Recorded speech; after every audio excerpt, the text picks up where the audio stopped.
لغز كبير بيحير العالم حاليا وبتدور حواليه تساؤلات كتير عن مصير الغواصة اللي اختفت، ومحدش عارف ايه اللي حصل لركابها في المكان ده اللي بقى بالنسبة لناس كتير مكان ملعون من كتر اللي بيحصل فيه. ايه قصة الغواصة دي وايه اللي حصل لركابها، وهل فعلا المكان ده ملعون؟ كل ده واكتر هتعرفوا في التقرير ده من 3 دقايق.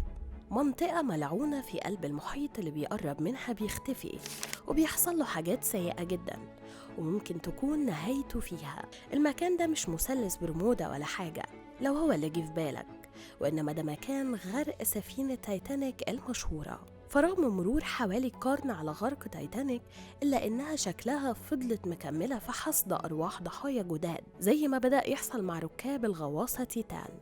واختفت الغواصة تيتان دي يوم الأحد اللي فات على بعد حوالي 700 كيلومتر من جنوب سانت جونز في كندا، وفقا لمركز تنسيق الإنقاذ المشترك الكندي.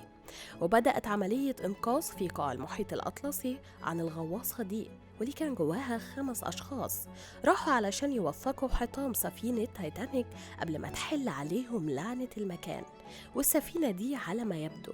وكان على الغواصة دي الملياردير البريطاني هاميش هاردينغ، والمستكشف الفرنسي بول هنري، ورجل الأعمال المقيم في المملكة المتحدة شهزادة داوود وابنه سليمان.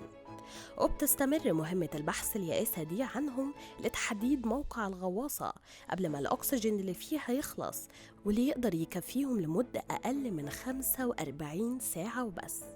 والغواصة السياحية دي مفيش جواها غير حمام واحد بس، وصندوق أسود صغير مع ستارة سوداء للخصوصية، ويمكن لكل الركاب إنهم يكونوا حفاة أو يقدروا يقعدوا على الأرض.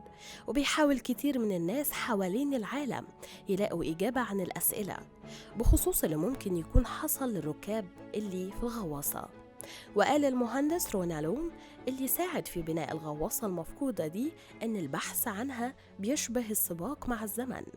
وأضاف أن درجات الحرارة هتوصل لدرجتين مئوية جوه الغواصة، وهيكون الأكسجين محدود، ممكن ينهار هيكل السفينة بسبب الضغط الكبير تحت المياه.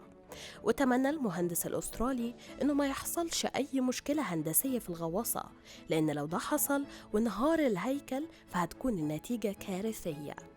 وقال إن هيكل الضغط هيكون على شكل اسطوانة أو كرة، وده اللي بيخليه قوي، لكن لما بيحصل تغيير في الشكل ده فهيتعرض للدمار وهيكون زي علبة الصفيح. وقال ألوم عن أمله في إنه يكون سبب اللي حصل للغواصة هو مجرد عطل كهربائي أو فقدان الغواصة للاتصالات، وقال إنه بيتمنى إن يكون الأمر مجرد عطل في البطارية أو إن الموصل يكون فشل في إرسال الرسائل.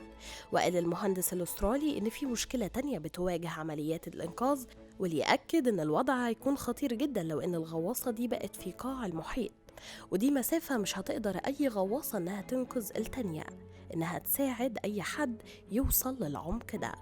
فيا ترى إيه اللي حصل للغواصة؟